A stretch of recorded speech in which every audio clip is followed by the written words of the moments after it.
Assalamualaikum. So today we are going to write another letter, and now today we are going to write a simple referral letter. इससे पहले हम emergency referral letter यानी कि जो मुश्किल काम है वो ऑलरेडी कर चुके हैं. आज जो हम लिखेंगे वो एक simple referral letter होगा.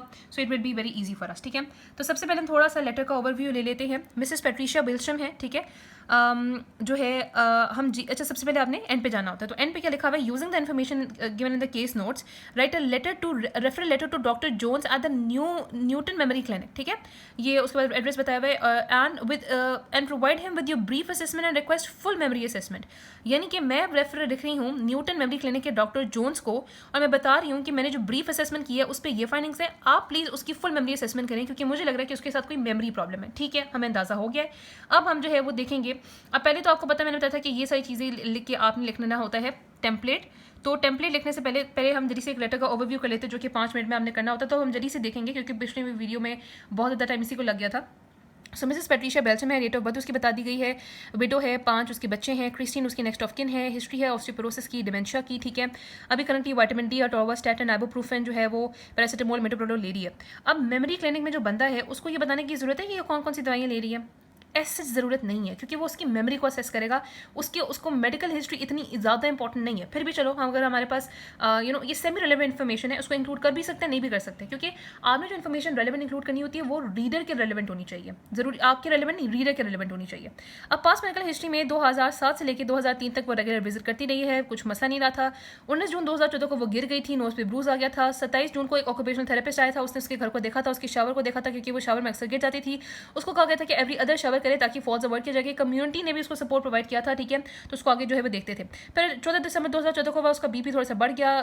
इन्वेस्टिगेशंस कराई तो एज जो एलडीएल था वो ज़्यादा था, विटामिन डी वो कम था. तो देखा गया था कि वो जो स्पेयर स्क्रिप्ट पड़ी हुई है वो उसको फिल नहीं करी. इसका मतलब है वो मेडिकेशन नहीं ले रही. अब ये वो पहली डेट है जब वो उसको मसला हो रहा था कि अच्छा 14 दिसंबर से मेन मसला शुरू हुआ था कि वो अपनी जो दवाइयाँ हैं वो नहीं ले रही, और जो स्पेयर जो स्क्रिप्ट उनको फिल नहीं करी. ठीक है. सो उसे जब पूछा गया तो उसने कहा था नहीं मैं तो करी हूँ. जब उसको वेबस्टर पैक एडवाइस किया गया, जो कि जिसमें आप आराम से एक फोल्डर होता है जहाँ पे मेडिकेशन स्टोर करते हो, वो उसने जो है ना वो रिफ्यूज़ कर दिया. उसने कहा कि नहीं वो मेडिकेशन जो है वो लेगी, और 2 महीने बाद उसको दोबारा बुलाया गया. तो जब 2 महीने बाद बुलाया गया, इन्वेस्टिगेशन अभी भी खराब थी, एलडीएल अभी भी ज़्यादा था, विटामिन डी अभी भी कम था. तो फिर उसको कहा गया था कि अब जो है उसने वेबस्टर पैक यूज़ करने के लिए वो एग्री कर गई थी. दोबारा जब वो 19 अप्रैल को आई, जो कि आज की डेट है, अब लास्ट विजिट है, तो उसकी मेडिकेशन सारी सॉर्टेड थी, लिपिड्स भी ठीक हो गए थे. ठीक है. लेकिन अब डॉक्टर आई थी कि उसको मेमोरी प्रॉब्लम्स हो रहे हैं. वो हेयर ड्रेसर के साथ भूलना, वो जो इंपॉर्टेंट इवेंट्स हैं जैसे forgetting hairdresser, dinner arrangement भूल रही है, सोशल इवेंट को मिस करिए, बिहेवियर चेंजेस है, डिसीजन मेकिंग इशूज़ हो रहे हैं. हमने मेरी मेंटल स्टेट एग्जामिनेशन की, मतलब मैं जीपी जो है वो बता रहा न्यू मेमोरी क्लिनिक को कि मैं ये बता रहा हूँ उसको न्यू मेमोरी क्लिनिक को कि इससे मैंने आज मिनी मेंटल स्टेट एग्जामिनेशन की, जो कि अर्ली स्टेट एग्जाम में यूज़ होती है. तो उसको पोस्ट शॉर्ट मेमोरी लॉस था. डे और डेट उसको याद था. ठीक है. नहीं, डे और डेट सॉरी इसको याद नहीं था. ईयर वो कंफर्म कर पा रही थी. ठीक है. फर्दर असेसमेंट जो है वो रिक्वायर्ड है, क्योंकि फैमिली हिस्ट्री भी अल्जाइमर की पॉजिटिव है.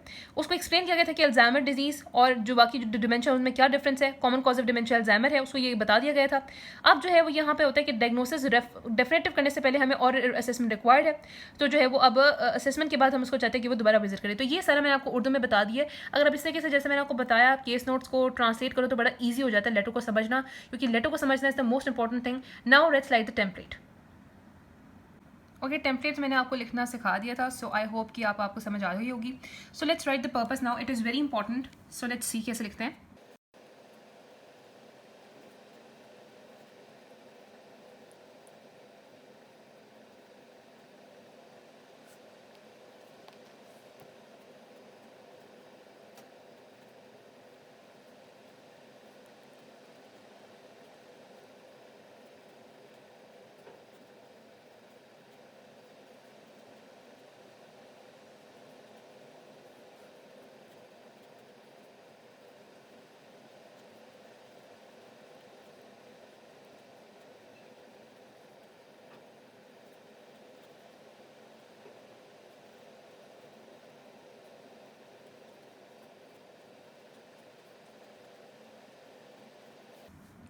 Okay, so I have written, I am writing to refer Mrs. Patricia Weishman, a 94-year-old widow whose symptoms are suggestive of early stage Alzheimer's. Your further assessment and management towards making a definitive diagnosis would be greatly appreciated. ठीक है.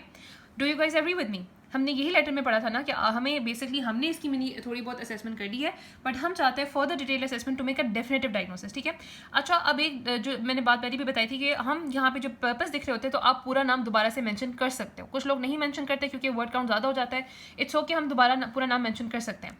दूसरी बात, जब आपने medical jargons medical terms use करनी होती है ना, जो मेडिकल जैसे अल्जाइमर डिजीज़ है, अब Alzheimer disease is like it is after some person's name. तो जो डिजीज़ किसी पर्सन के नाम पे होते हैं तो उनको आप कैपिटल लेटर से लिखते हो। डाउन सिंड्रोम को भी कैपिटल लेटर से लिखेंगे, जो किसी के नाम पे नहीं है उनको हम कैपिटल लेटर से नहीं लिखेंगे। So that's how you will write the purpose. अब रेफरल लेटर में जो नेक्स्ट पैराग्राफ होता है वो पर्सनल हिस्ट्री का होता है। सो इसमें तो बहुत ज़्यादा पर्सनल हिस्ट्री जो है वो दी हुई है, ठीक है, ये सारी की सारी है। सो लेट्स सी हमारे लिए इसमें से क्या रेलिवेंट है।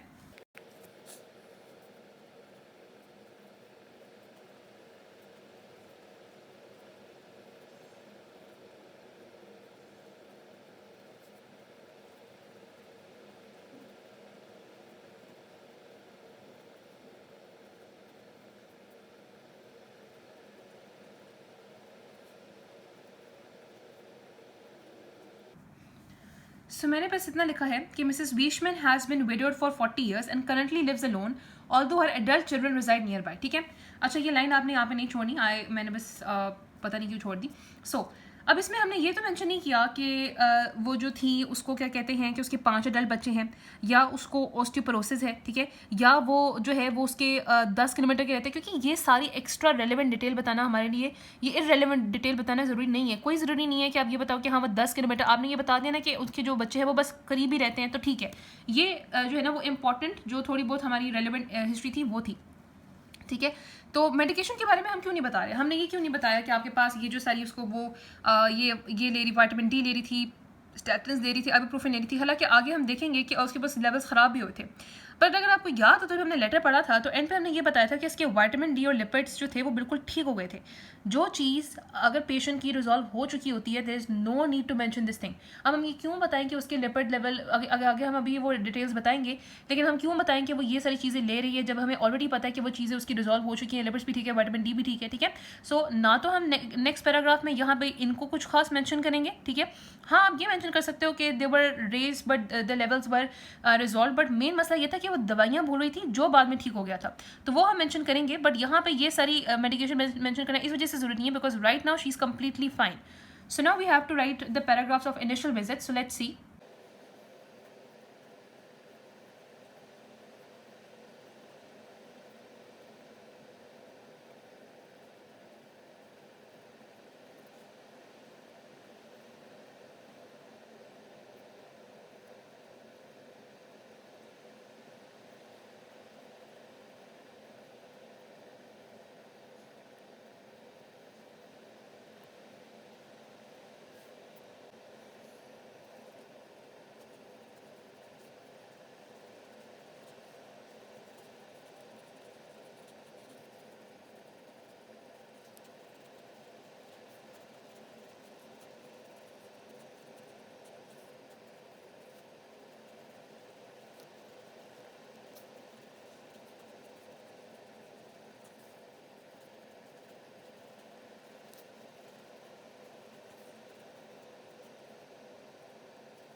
ओके, सो लेट्स सी हमने क्या लिखा था।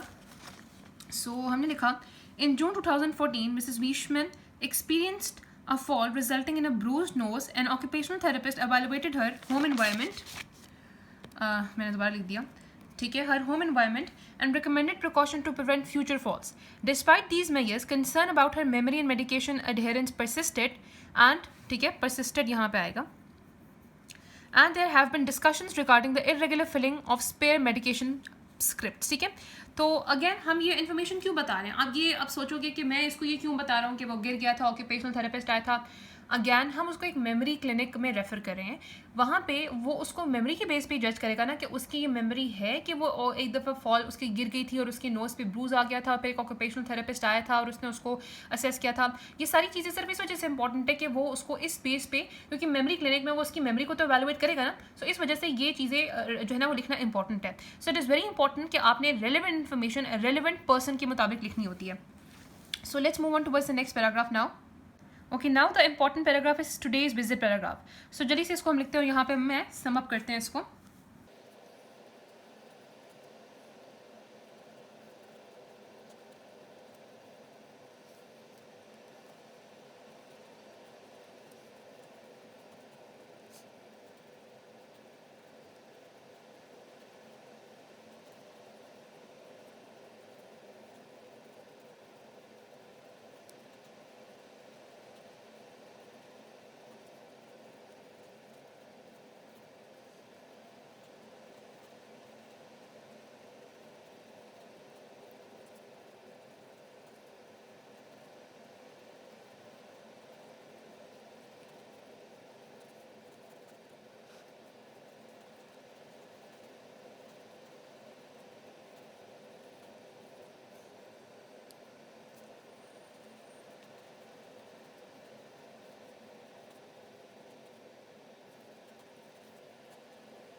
Okay, so in today's visit मैंने लिखा today Mrs. Weishman accompanied by her daughter Christine presented with the concerns regarding her memory. Her recent assessment revealed significant deficit in short-term memory, with Mrs. Weishman experiencing difficulty recalling basic information such as the day, date and month. Her family has observed frequent forgetfulness, missed appointments and social events alongside changes in behavior and decision making. Please note that she has a family history of Alzheimer. Okay, so again important चीज़ ये होती है कि आपने relevant detail डालनी है, irrelevant detail नहीं डालनी। ये जितनी भी चीज़ें थी ना दे वर ऑल इंपॉर्टेंट बिकॉज आपने ज़्यादा फोकस ही सिर्फ मेमोरी प्रॉब्लम पे करना था। सो इस वजह से हमने इन सारी चीज़ों को इंक्लूड करना था और बाकी सारी इरेलीवेंट चीज़ों को एक्सक्लूड करना था। Let's write the last sentence now.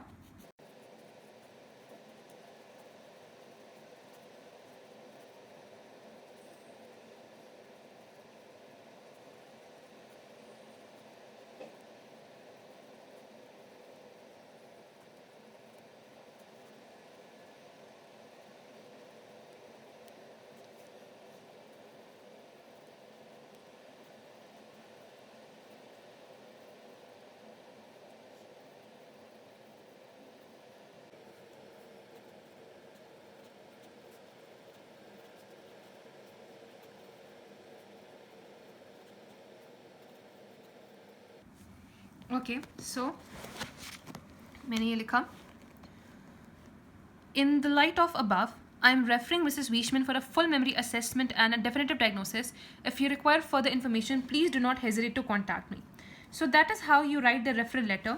अब इसमें आपने देखा कि कैसे हमने कितनी ज़्यादा इररेलेवेंट इन्फॉर्मेशन को एक्सक्लूड किया और जो इंपॉर्टेंट इन्फॉर्मेशन थी उसको इंक्लूड किया। This is the art of letter writing कि आपने इररेलेवेंट इन्फॉर्मेशन को एक्सक्लूड करना होता है और इंपॉर्टेंट इन्फॉर्मेशन को इंक्लूड करना होता है। So if you guys want your letter to be checked by me, you can comment down below. And also if you guys want OET material, please let me know. I will फिर मैं जो OET का material है वो मैं इस video की description पे प्रोवाइड कर दूँगी। Thank you for watching. Goodbye.